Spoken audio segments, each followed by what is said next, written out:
প্রিয় দর্শক, কেমন হয় সারা রাত ঘুমাবেন তবুও মিলবে ইবাদতের সব।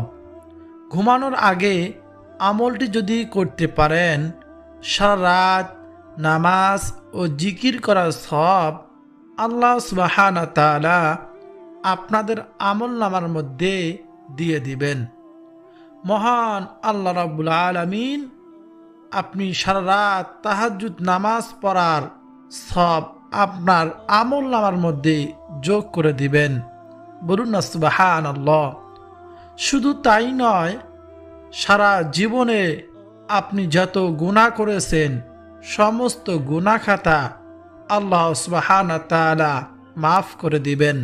আপনি আপনার জীবনে শয়তানের ওয়াসওয়াসার মধ্যে পড়ে জিনার গুনাহ করেছেন, খারাপ কাজের মধ্যে লিপ্ত হয়েছেন, জেনে না জেনে জুলুম অত্যাচার করেছেন, অনেক গুনাহের মধ্যে আপনি লিপ্ত হয়েছেন।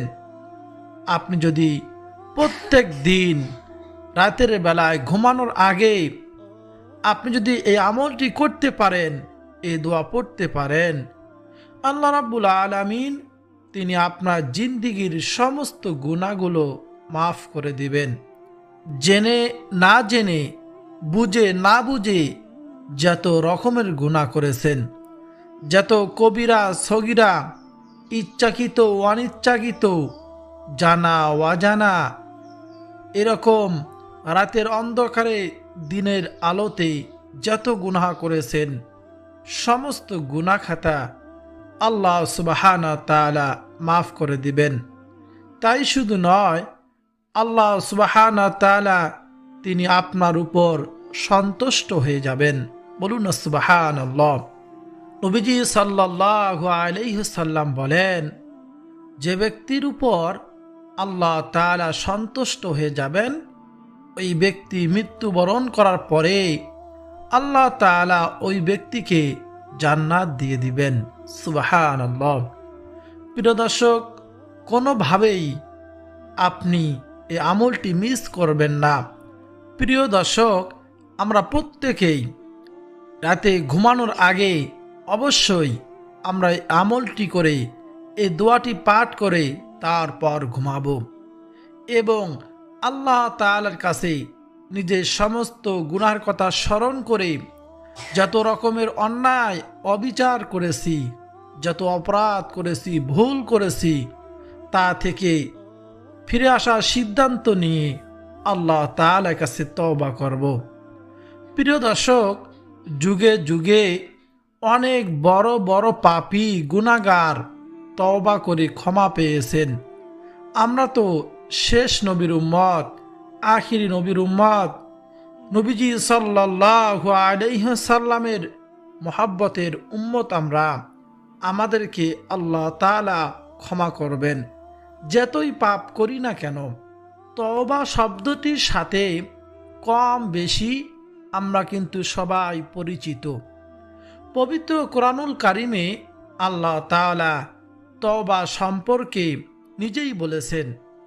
আল্লাহ সুবহানাহু ওয়া তাআলা বলেন, হে ঈমানদারগণ, তোমরা সকলে আল্লাহ তাআলার কাছে তওবা করো যাতে তোমরা সফল কাম হতে পারো।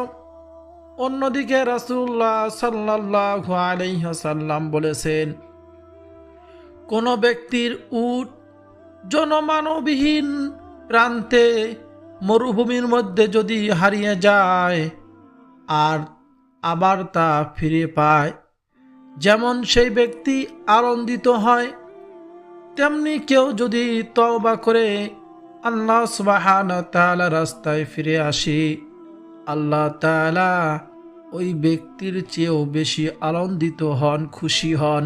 বলুন না সুবহানাল্লাহ। এই জন্য জীবনে যত গুনাহ করি না কেন আমরা নৈরাশ হব না, হতাশ হব না, আল্লাহ তাআলার কাছে তওবা করব। দুনিয়ায় এমন অনেক ব্যক্তি ছিলেন, এখনো আছেন, যারা অসংখ্য পাপ করার পরেও আন্তরিকভাবে তওবা করার পর আল্লাহ তাআলার প্রিয় বান্দা হিসাবে পরিচিত হয়েছেন, আল্লাহ তাআলার প্রিয় বান্দা হয়েছেন। বলুন না সুবহানাল্লাহ। এমন একটা ঘটনা, তার উদাহরণ নবী মুসা আলাইহিস সালাতু ওয়াস সালামের জীবনের সাথে জড়িত একটি অত্যন্ত হৃদয় স্পর্শ ঘটনা আমাদেরকে তওবার গুরুত্ব গভীরভাবে বুঝিয়ে দেয়। এক সময় তিনি তার কওমের মাঝে চলাফেরা করতেছিলেন, নবী মুসা আলাইহিস সালাতু ওয়াস সালাম।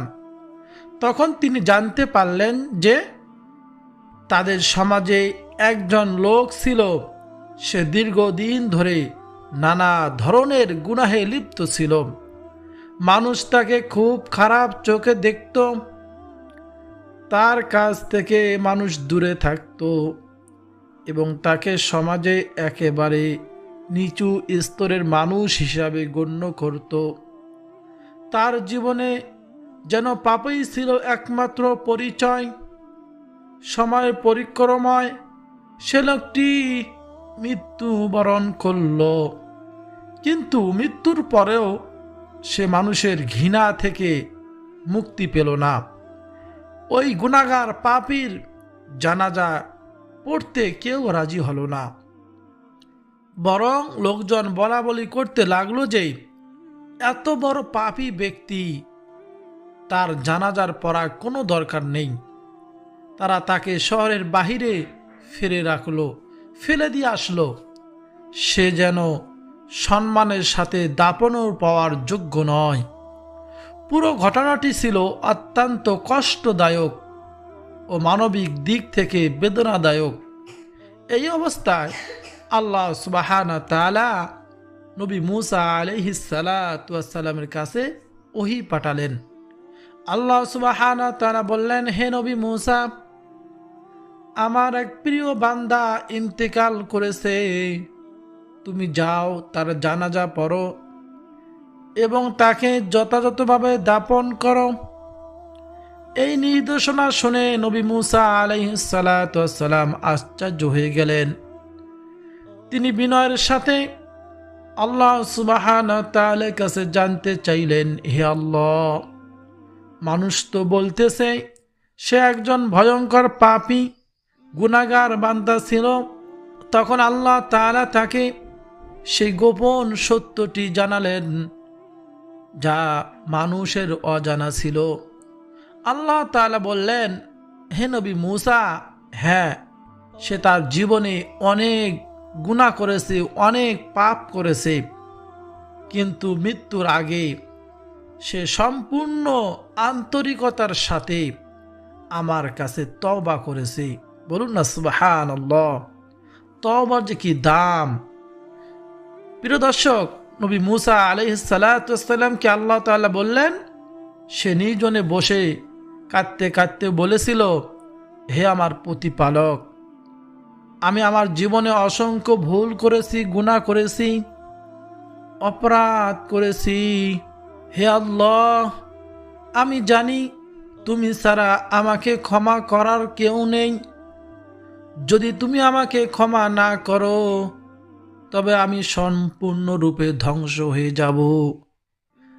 নবী মুসা আলাইহিস সালাতু ওয়াস সালামকে আল্লাহ তাআলা বলেন, হে নবী মুসা, তার এই কান্না, এই ভাঙ্গা হৃদয় এবং এই আন্তরিক মিনতি আমি কবুল করেছি।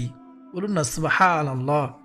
আল্লাহ সুবহানাহু ওয়া তাআলা আরো বলেন, তার সেই একনিষ্ঠ তওবার কারণে আমি তার সব গুনাহ মাফ করে দিয়েছি এবং তাকে আমার প্রিয় বান্দাদের অন্তর্ভুক্ত করেছি। বলুন না সুবহানাল্লাহ। প্রিয় দর্শক, এত পাপী হওয়া সত্ত্বেও আল্লাহ তাআলার কাছে তওবা করলে, মাফ চাইলে আল্লাহ তাআলা মাফ করে দেন, নিজের জীবনের সমস্ত গুনাহগুলো ক্ষমা করে দেন। সে আল্লাহ তাআলার কাছে আমরা তওবা করব। এই কথা শুনে নবী মুসা আলাইহিস সালাতু ওয়াস সালাম বুঝতে পারলেন যে মানুষের চোখে যাকে সবচেয়ে নিকৃষ্ট মনে হয়, খারাপ মনে হয়, পাপী মনে হয়, সে হয়তো আল্লাহ তাআলার কাছে সবচেয়ে প্রিয় বান্দা হতে পারে, যদি তার অন্তরে সত্যিকারের অনুতপ্ত হয়, তার মনে হয় যে আল্লাহ তাআলা ছাড়া আমাকে কেউ মাফ করতে পারে না, আমি আর গুনাহের কাজ করব না। প্রিয় দর্শক শ্রোতা, এই জন্য আমরা আল্লাহ তাআলার কাছে তওবা করব এবং আমলটি শিখব কোন আমল করলে সারা রাত ঘুমিয়ে থাকলেও আল্লাহ তাআলা নামাজ জিকির করার সব আমাদের আমল নামার মধ্যে দিয়ে দিবেন। এরপর নবী মূসা আলাইহিস সালাতু ওয়াস সালাম সে লোকটির কাছে গেলেন, তার জানাজা পড়লেন এবং তাকে সম্মানের সাথে দাফন কাফন করলেন। এই একটি ঘটনা পুরো কওমের জন্য একটি বড় শিক্ষা হয়ে দাঁড়ালো। তারা বুঝতে পারল যে কোনো মানুষের চূড়ান্ত পরিণতি সম্পর্কে সিদ্ধান্ত অধিকার তাদের নেই। আল্লাহ একমাত্র জানেন বসন্তে কি আছে, তার কপালে কি আছে এবং সে কখন তার দিকে ফিরে আসবে। এই ঘটনাটি আমাদের জীবনের জন্য একটি গভীর বার্তা বহন করে। মানুষ যতই বড় পাপী হোক না কেন, যদি সে সত্যিকারভাবে আল্লাহ তাআলার কাছে ফিরে আসে, তার গুনাহের জন্য অনুতপ্ত হয় এবং ক্ষমা প্রার্থনা করে, তাহলে আল্লাহ তাআলা তাকে নিরাশ করেন না, বরং তিনি তার জন্য রহমতের দরজা খুলে দেন। তাই কোনো অবস্থাতেই হতাশ হওয়া উচিত নয় এবং সব সময় মনে রাখা উচিত আল্লাহ তাআলা ক্ষমা অসীম, তার কাছে ফিরে আসার পথ সব সময় খোলা। আমরাও যদি তওবা করার মতো তওবা করতে পারি, আমাদেরকেও আল্লাহ তাআলা মাফ করে দিবেন। দুনিয়ায় যদি আমরা আখিরাতের কল্যাণ চাই এবং দুনিয়ার কল্যাণ চাই, আল্লাহ তাআলার কাছে চাইতে হবে, আল্লাহ তাআলার কাছে বলতে হবে, তওবা করতে হবে। প্রিয় দর্শক শ্রোতা, তওবা শুরু হয় নিজের ভুল স্বীকার করার মাধ্যমে। মানুষ যখন নিজের গুনাহকে গুনাহ হিসাবে মনে করে এবং বুঝতে পারে যে সে আল্লাহর অবাধ্যতা হয়েছে এবং আল্লাহ তাআলার হুকুম অমান্য করেছে, তখনই তওবা করে, তখনই আল্লাহ তাআলা তওবার দরজা খুলে যায়। বলুন না সুবহানাল্লাহ। অনেক মানুষ পাপকে হালকাভাবে নেয়, কিন্তু প্রকৃত তওবা তখনই সম্ভব যখন অন্তর থেকে এই অনুভূতি আসে, আমি ভুল করেছি এবং এটা ঠিক হয়নি আমার করা। গুনাহের জন্য অন্তর থেকে অনুতপ্ত হয়, অত্যন্ত জরুরি এই অনুতপ্ত হওয়া। এই অনুতপ্ত হলেই আল্লাহ তাআলা, তখন আল্লাহ তাআলার কাছে ক্ষমা চাইলে, তওবা করলে সঙ্গে সঙ্গে আল্লাহ তাআলা ক্ষমা করে দেন। বলুন না সুবহানাল্লাহ। প্রিয় দর্শক শ্রোতা, এই জন্য প্রত্যেক দিন ঘুমানোর আগে আমরা বেশি বেশি ইস্তিগফার, সারাদিনের গুনাহের কথা স্মরণ করে, ইতিপূর্বে জীবনের সমস্ত গুনাহের কথা স্মরণ করে আল্লাহ তাআলার কাছে ক্ষমা চাইব। বেশি বেশি পাঠ করব, হাঁটতে চলতে উঠতে বসতে ইস্তিগফার, আস্তাগফিরুল্লাহ আস্তাগফিরুল্লাহ আমরা পাঠ করব। যদি আস্তাগফিরুল্লাহ আস্তাগফিরুল্লাহ পাঠ করতে পারি, আল্লাহ সুবহানাহু ওয়া তাআলা আমাদের জীবনের সমস্ত গুনাহগুলো মাফ করে দিবেন। বলুন না সুবহানাল্লাহ। গুনাহ মাফের শ্রেষ্ঠ ইস্তিগফার হলো সাইয়্যিদুল ইস্তিগফার। রাসূলুল্লাহ সাল্লাল্লাহু আলাইহি ওয়াসাল্লাম বলেছেন, যে ব্যক্তি সকালে একবার সাইয়্যিদুল ইস্তিগফার পাঠ করবে, সন্ধ্যা হওয়ার আগে যদি সে মৃত্যুবরণ করে তাহলে সে জান্নাতি হবে। আবার যদি সন্ধ্যায় একবার সাইয়্যিদুল ইস্তিগফার পাঠ করে সকাল হওয়ার আগেই মারা যায় তাহলে সেও জান্নাতি হবে। এই সাইয়্যিদুল ইস্তিগফার আমরা সকলে সকাল সন্ধ্যায় একবার করে পাঠ করার চেষ্টা করব। সেই সাইয়্যিদুল ইস্তিগফারটি হলো, আল্লাহুম্মা আনতা রাব্বি লা ইলাহা ইল্লা আনতা খালাকতানি ওয়া আনা আবদুকা ওয়া আনা আলা আহদিকা ওয়া ওয়া'দিকা মাস্তাতা'তু আউযু বিকা মিন শাররি মা সানাতু আবুউ লাকা বিনিআমাতিকা আলাইয়া ওয়া আবুউ লাকা বিযামবি ফাগফিরলি ফাইন্নাহু লা ইয়াগফিরুয যুনুবা ইল্লা আনতা। এই সাইয়্যিদুল ইস্তিগফার সকাল সন্ধ্যা একবার করে পাঠ করলেই 24 ঘন্টার মধ্যে মৃত্যুবরণ যদি করি, রাসূলুল্লাহ সাল্লাল্লাহু আলাইহি ওয়াসাল্লাম এই গ্যারান্টি দিয়েছেন, মৃত্যুবরণ করার সঙ্গে সঙ্গে সে জান্নাতি হবে। আমরা দেখে দেখেও এই আমলটি করতে পারবো। প্রিয় দর্শক, এখন জানবো কোন আমল করলে সারা রাত ঘুমিয়ে থেকেও নামাজ জিকির করার সওয়াব পাবেন। সেই প্রিয় দর্শক, সবার পক্ষে কি সারা রাত ইবাদত করা সম্ভব? সবাই তো প্রতিদিন রাত জেগে ইবাদত করতে পারি না। আল্লাহ তাআলা আমাদের জন্য কিছু সহজ ও কার্যকর আমল শিখিয়ে দিয়েছেন, নবীজি বলে দিয়েছেন, সেগুলো করলে সারা রাত ইবাদত করার সওয়াব অর্জন করা যায়। আল্লাহ তাআলা সারা রাত ইবাদত করার সওয়াব দেন। তা হলো ইশারের নামাজ ও ফজরের নামাজ জামাতে আদায় করা। হযরত উসমান ইবনুল আফফান রাদিয়াল্লাহু তাআলা আনহু বলেন, যে ব্যক্তি ইশারের নামাজ জামাতের সঙ্গে আদায় করে তার জন্য অর্ধরাত নামাজের সওয়াব লেখা হয়। বলুন সুবহানাল্লাহ। আর যে ব্যক্তি ফজরের 2 রাকাত নামাজ জামাতে আদায় করে তার জন্য গোটা রাত নামাজে কাটানোর সওয়াব লেখা হয়। বলুন সুবহানাল্লাহ। অবশ্যই আমরা এই আমলটি করার চেষ্টা করব। প্রিয় দর্শক, যদি আমরা ইশার এবং ফজর নামাজ জামাতে আদায় করতে পারি, সারা রাত ঘুমিয়ে থেকেও নামাজ পড়ার সওয়াব আল্লাহ তাআলা আমাদের আমলনামায় দান করবেন। বলুন সুবহানাল্লাহ। তারপর রাতে ঘুমানোর আগে সূরা বাকারার শেষ 2 আয়াত তেলাওয়াত করা। দেখে দেখে আমল করতে পারবেন। হযরত আবু মাসউদ রাদিয়াল্লাহু তাআলা আনহু বলেন, সূরা বাকারার শেষ 2 আয়াত যে ব্যক্তি রাতে পাঠ করবে তার জন্য যথেষ্ট হবে। ইমাম নববী রাহমাতুল্লাহি আলাইহি বলেন, এর দ্বারা বোঝা যায় যে এটি পাঠ করবে সারা রাত ইবাদত করার সওয়াব অর্জনের জন্য যথেষ্ট হবে। বলুন সুবহানাল্লাহ। সারা রাত ইবাদত করার সওয়াব আল্লাহ তাআলা তার আমলনামার মধ্যে দিয়ে দিবেন। তারপর রাতে ঘুমানোর আগেই 100 আয়াত তেলাওয়াত করা। যে কোনো কোরআন মাজিদের 100 আয়াত তেলাওয়াত করতে যদি পারেন, নবীজির প্রিয় সাহাবী আবু হুরায়রা রাদিয়াল্লাহু তাআলা আনহু বলেন, যে ব্যক্তি রাতে 100 আয়াত তেলাওয়াত করে ঘুমায় তার আমলনামা রাতভর ইবাদত করার সওয়াব লেখা হয়। সুবহানাল্লাহ। প্রিয় দর্শক, আমরা যদি এই আমলগুলো করতে পারি, ঘুমানোর দোয়া পরে আল্লাহুম্মা বিসমিকা আমুতু ওয়া আহইয়া ইশার নামাজ জামাতে পড়তে পারি, মহিলা মা বোনেরা সঠিক সময় বাসা বাড়িতে নামাজ আদায় করে জিকির আজকার করে সূরা বাকারার শেষ 2 আয়াত তিলাওয়াত করে তারপর আমরা যদি ঘুমাতে পারি, সারা রাত ঘুমিয়ে থেকেও আমাদের আমলনামায় ফেরেশতারা এরকম নামাজ জিকির কোরআন তেলাওয়াত করার সওয়াব আমাদের আমলনামায় দান করবেন। বলুন সুবহানাল্লাহ।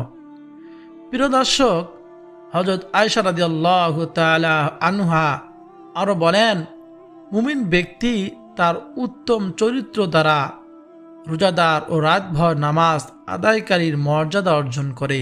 সুবহানাল্লাহ। কিয়ামুল লাইলের নিয়তে ঘুমানো। কিয়ামুল লাইল হলো তাহাজ্জুদের নামাজকে বলা হয়।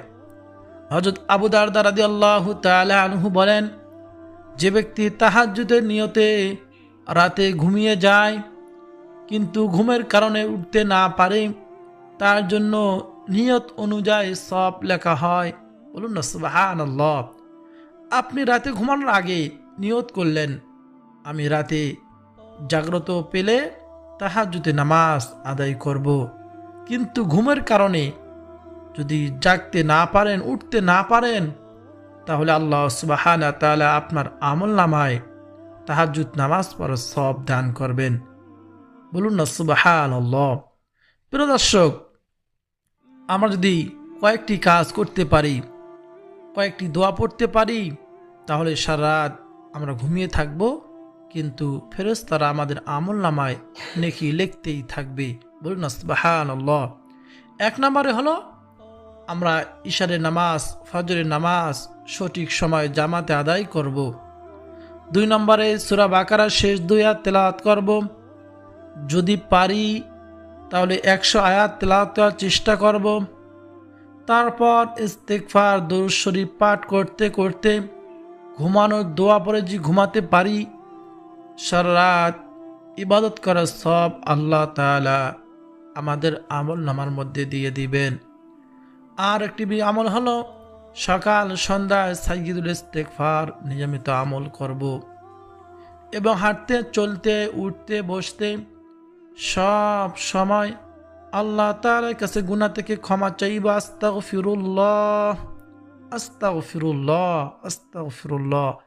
এইভাবে যদি আমরা ইস্তেগফার পাঠ করতে পারি, শুধু গুনাহ তো মাফ হবেই, আল্লাহ তাআলা দুনিয়ার সকল বালা মুসিবত দূর করে দিবেন, অ্যাক্সিডেন্ট থেকে আমাদেরকে হেফাজত করবেন, দুনিয়ার অভাব অনটন দূর করে দিবেন। আল্লাহ সুবহানাহু ওয়া তাআলা আমাদেরকে দুনিয়ার কল্যাণ, আখিরাতের কল্যাণ দান করবেন। প্রিয় দর্শক, ইস্তেগফার অনেক দামি একটি ইবাদত, তওবা অনেক মূল্যবান একটি সম্পদ। এই জন্য প্রত্যেকটি গুনাহের জন্য, গুনাহ করার সঙ্গে সঙ্গে যদি আপনি বুঝতে পারেন আপনি অন্যায় করেছেন, ভুল করেছেন, সঙ্গে সঙ্গে ইস্তিগফার, আস্তাগফিরুল্লাহ পাঠ করে আল্লাহ তাআলার কাছে ক্ষমা চাইতে হবে। প্রিয় দর্শক শ্রোতা, আল্লাহ তাআলা যেন আমাদের সকলকে রাতে ঘুমানোর আগে এই আমলগুলো করার তৌফিক দান করেন। সকলে বলি আমিন। আল্লাহ তাআলা যেন আমাদের সকলের জীবনের তামাম জিন্দেগির গুনাহগুলো মাফ করে দেয়, আমাদের পরিবার পরিজন, স্ত্রী সন্তানদেরকেও দিনের রাস্তায় কবুল করে নেয়। সকলে বলি আমিন। প্রিয় দর্শক, ভিডিওটি যদি আপনার কাছে ভালো লাগে, আপনার উপকার হয়, অবশ্যই লাইক দিবেন, কমেন্টে আমিন লিখে আমার দোয়ার সঙ্গে শরীক থাকবেন, আর চ্যানেলটি সাবস্ক্রাইব করে পাশে থাকা বেল বাটনটি অন করে রাখবেন।